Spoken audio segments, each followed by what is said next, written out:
3 years after the January 6th attack, one major mystery remains unsolved. Who placed pipe bombs outside the DNC and RNC headquarters the night before?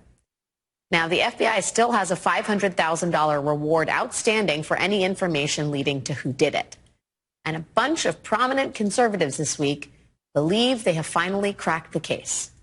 It was the FBI.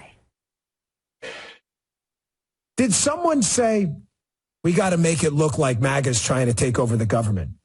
So let's get a riot going and let's make sure we leave 2 bombs behind? The largest global purveyor of fake information is the United States government at this point. But it's yet more evidence that they are lying about these pipe bombs. Why are they lying? Well, because they were involved in it, obviously. Obviously.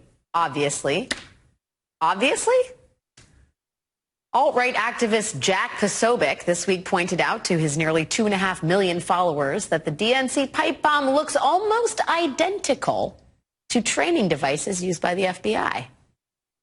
And that tweet was reposted by a sitting United States Senator, Mike Lee. Lee further weighed in, asking, was anyone ever arrested for these? That's a pretty serious crime. I can't imagine it went uninvestigated. Just to be clear, the FBI spent several years investigating the bombs to no avail. And unsolved does not necessarily mean inside job. But if you're Mike Lee, January 6th has conspiracy written all over it. A few months ago, Senator Lee suggested that a pro-Trump Capitol rioter caught on camera was, in fact, an undercover federal agent. Lee promoted this photo as proof that the man at the bottom of the picture was no MAGA supporter, but rather a federal agent brandishing his law enforcement badge. Except he was not holding a badge. He was holding a vape pen.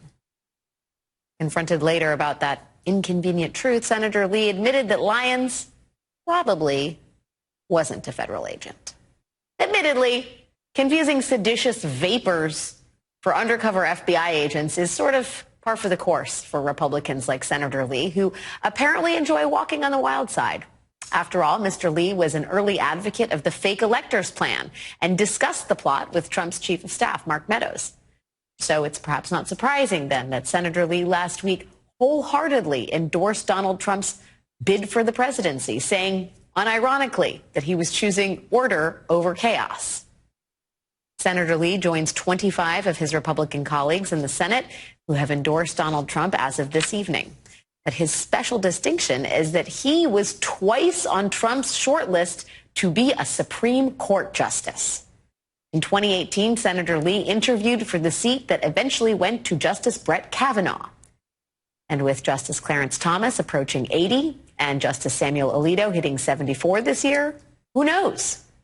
If Donald Trump is reelected in November, the man who believes January 6th was an inside job could just get another crack at a seat on the highest court in the land.